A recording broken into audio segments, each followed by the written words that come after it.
मग विद्यार्थी मित्रांशी डॉक्टर आर. ए. कुंभार यांनी लिहिलेल्या पुस्तकाचं क्रमशः वाचन करीत आहे. ज्या व्यक्तीला आयुष्यामध्ये आपलं ध्येय पूर्ण करायचं आहे अशा प्रत्येक व्यक्तीसाठी उपयुक्त असं पुस्तक. दिवस 15वा. केवळ परीक्षार्थी बनू नका. मुलांनो, वनस्पती सजीव की निर्जीव? सजीव. सजीवाला संवेदना होतात का? हो. मग आपण झाड तोडताना झाडाला काय वाटत असेल? मुले शांत. दीर्घ श्वास घेऊन सरांनी पुढचा प्रश्न विचारला.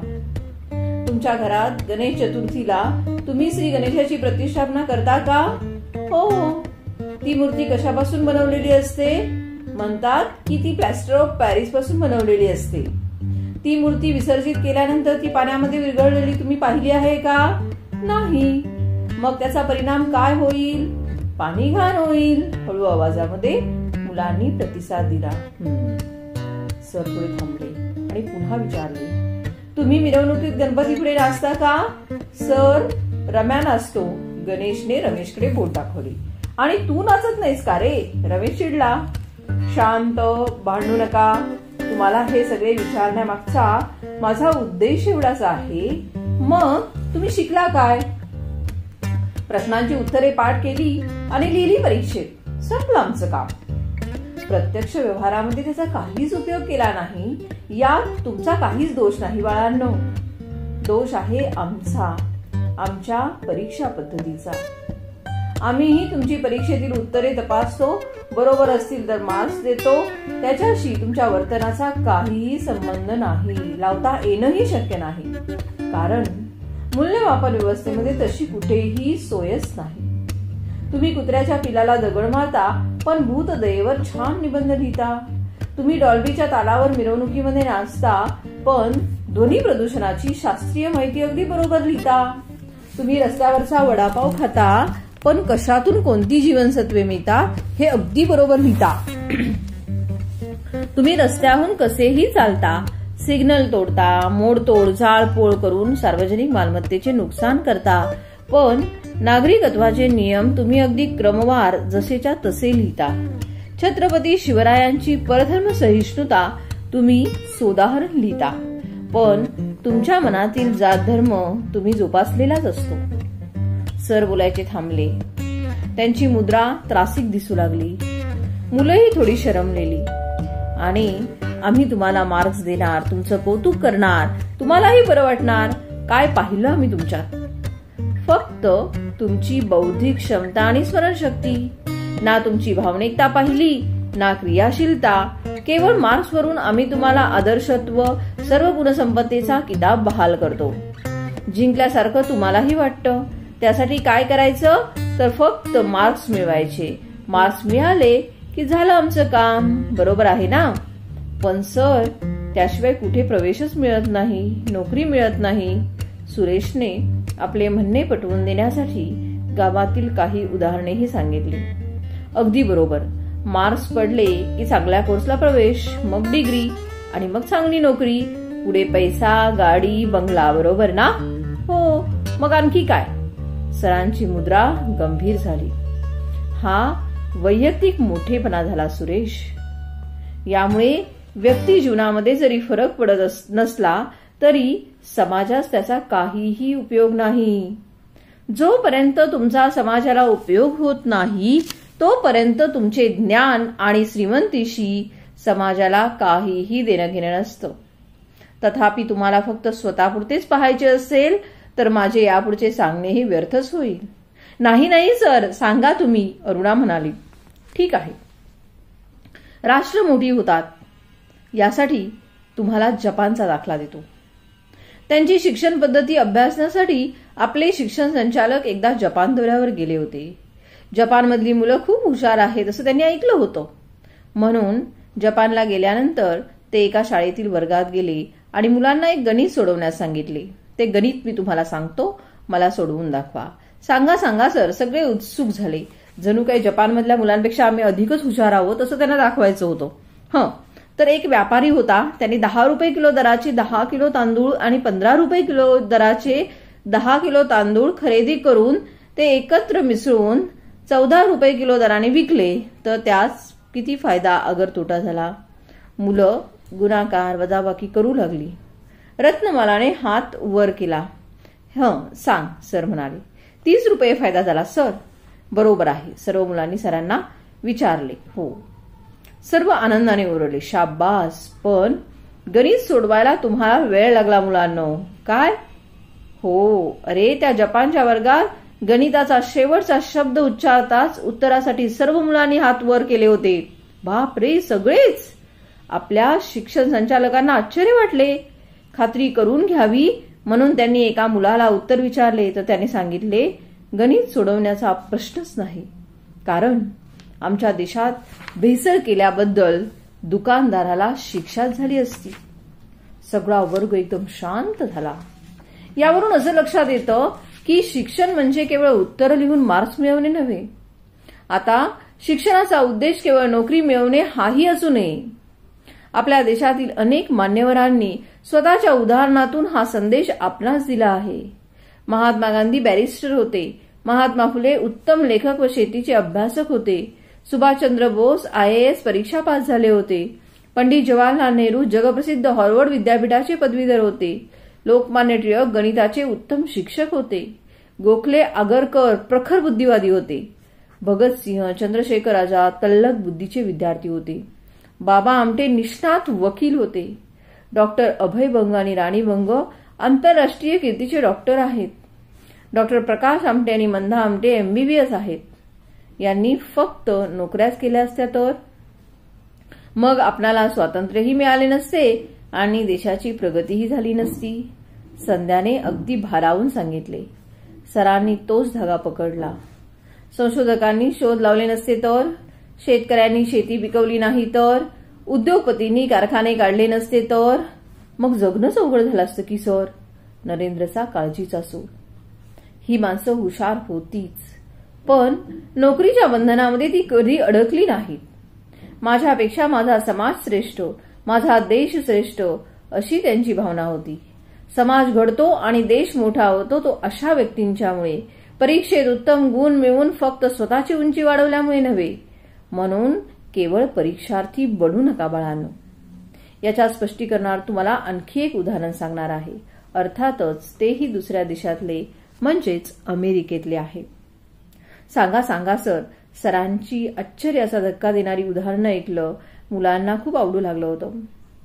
डॉक्टर बाळ फोंडके यांनी सांगितलेला हा किस्सा आहे.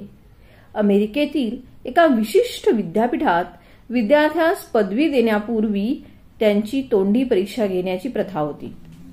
2 नामवंत प्राध्यापक त्यासाठी विद्यापीठात एका विद्यार्थ्याची परीक्षा घेण्यासाठी आले होते. विद्यार्थी विज्ञान शाखेचा होता.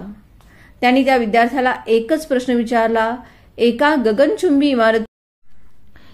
गगनचुंबी इमारतीची उंची बॅरोमीटरच्या साहाय्याने कशी मोजशील? सामान्यतः बॅरोमीटरचा उपयोग हवेचा दाब मोजण्यासाठी करतात, पण येथे मात्र इमारतीची उंची मोजायची होती. उत्तर तसं सोपं होतं. जसजसे आपण अधिक उंचावर जातो तसतशी तिथली हवा विरळ होत जाते. परिणामी तिथला हवेचा दाब घटत जातो. त्यामुळे उंची आणि हवेचा दाब यांच्या गुणोत्तरावरून इमारतीची उंची काढता येईल. एवढं साधं सरळ उत्तर विद्यार्थ्यास माहिती असणं शक्य होतं, पण त्याने दिलेली उत्तरे मात्र चमत्कारिक होती. प्रथम त्याने सांगितले की बॅरोमीटरच्या टेपच्या साहाय्याने उंची पाहीन आणि बॅरोमीटरच्या फुटपट्टीसारखा उपयोग करून इमारतीची उंची काढीन. उत्तर तसे व्यावहारिक नव्हते, पण चुकीचेही नव्हते. मग त्याला पुन्हा विचार करायला सांगितलं. यावर त्याचं दुसरं उत्तर असे की ऊन पडल्यानंतर तो इमारतीच्या प्रांगणात इमारतीपासून काही अंतरावर तो ते उपकरण रोवेल. त्यानंतर तो उपकरणाच्या तसेच त्या इमारतीच्या सावल्यांची लांबी मोजेल व त्यांच्या मधल्या गुणोत्तरावरून त्रिगुणमितीतील सूत्रांच्या मदतीने इमारतीची उंची शोधून काढेल. आता हे उत्तर तर व्यवहार्यही होतं आणि बरोबरही, पण परीक्षकांना वाटलं एवढ्या वाकड्या शिरण्याची काय गरज होती, म्हणून त्यांनी त्यास आणखी एक संधी दिली. मग त्याने वेगळीच अक्कल लढवली.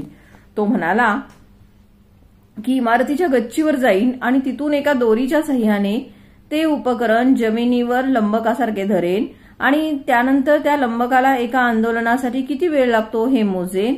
लंबकाच्या आंदोलनाची वेळ आणि लांबीवर अवलंबून असल्याने इमारतीची उंची मोजता येईल. उत्तर जरी बरोबर असले तरी तेही उत्तर परीक्षकांना अपेक्षित नव्हते. म्हणून त्यात आणखी एक शेवटची संधी देण्यात आली. त्यावेळी त्याचे उत्तर होते, मी इमारतीच्या गच्चीवर जाईन आणि तिथून ते उपकरण खाली फेकून देईन. त्याला जमिनीवर पोचायला किती वेळ लागतो ते अचूकपणे मोजेन आणि न्यूटनच्या गतीच्या नियमांचा वापर करून इमारतीची उंची काढेन. विद्यार्थ्यांच्या या उत्तरांवरून तो हुशार होता यात शंकाच नव्हती. पण तो अशी अनपेक्षित उत्तरे का देतो हे प्राध्यापकांना समजेना. त्याला अपेक्षित उत्तर माहीत नाही की काय असं शेवटी त्या प्राध्यापकांनी विचारले. त्याचे उत्तर मोठे मार्मिक होते. तो म्हणाला, मला माहीत आहे ते उत्तर, पण तीच उत्तरे घोकमपट्टी करून पाठ करायची आणि परीक्षेत लिहून मोकळे व्हायचे यास तो वैतागला होता. वेगळा स्वतंत्र विचार करायला या परीक्षा पद्धतीचा कसा वाव नाही हे मला दाखवून द्यायचं होतं. आता तुम्हाला काय घ्यायचा तो निर्णय तुम्ही घ्या. मग त्याला नापास केलं? मेघाने मध्येच विचारले. नाही, त्यास उत्तम गुणांनी पास केले. अमेरिकेत हे घडू शकतं, पण आपल्या देशात त्याचं काय झालं असतं? त्याला नापासच केलं असतं सर, विश्वास म्हणाला. हो, अगदी बरोबर, कारण आम्ही चाकोरीतच विचार करणार. 3+3 = 4 किंवा 5+1 किंवा 10-4 असं चालणार नाही, कारण आम्ही तसा विचारच करत नाही. हे उत्तर आणि हे मार्क्स एवढंच आम्हाला माहिती. ठराविक साच्यातीलच उत्तरे पाठ करा आणि मिळवा मार्क्स. म्हणजे आम्ही परीक्षेत मार्क्स मिळवायचे नाहीत? बराच वेळ मनामध्ये घोळत असलेला प्रश्न विजयने विचारला. तसे नव्हे रे विजय, मार्क्स तर मिळालेच पाहिजेत, पण पाठ्यपुस्तकातील पाठ फक्त प्रश्नोत्तरासाठीच असतात का? थोरा मोठ्यांची चरित्रे काय फक्त त्यांच्या जन्ममृत्यूच्या तारखा लक्षात ठेवण्यासाठी असतात काय? त्यांच्यावर निबंध लिहिण्यासाठी असतात काय? कथेतील बोध हा परीक्षेत लिहिण्यासाठी नसतो, तर तो आचरणामध्ये आणण्यासाठी असतो. कर्मवीर भाऊराव पाटलांनी दिलेला कमवा व शिका हा मंत्र परीक्षेत अगदी व्यवस्थित लिहायचा आणि स्वतःचे कपडे मात्र स्वतः कधीच धुवायचे नाहीत. शेतकऱ्यांच्या व्यथा लिहायच्या, पण मातीमध्ये चिखलात पाय मात्र कधीच पडत नाही. दीनदुबळ्यांच्या बाबतीत लिहून सहानुभूती व्यक्त करायची, पण त्यांच्या मदतीसाठी कधी धावायचेही नाही. साधी राणी आणि उच्च विचारसरणी हा गांधीजींचा मंत्र अगदी तोंडपाठ, आणि आपण मात्र फॅशनचे कपडे घालून वाटेल तसे वागायचे. पर्यावरण हा विषय अभ्यासायचा, त्यात पैकीच्या पैकी मार्क्स मिळवायचे आणि स्वच्छता पाळायची नाही. कधी एखादे झाड लावायचे नाही की झाडू हातात घेऊन रस्ते साफ करायचे नाहीत. कशाला पाहिजेत असले मार्क्स? आणि असे मार्क्स मिळवलेला विद्यार्थी समाजाच्या काय कामाचा?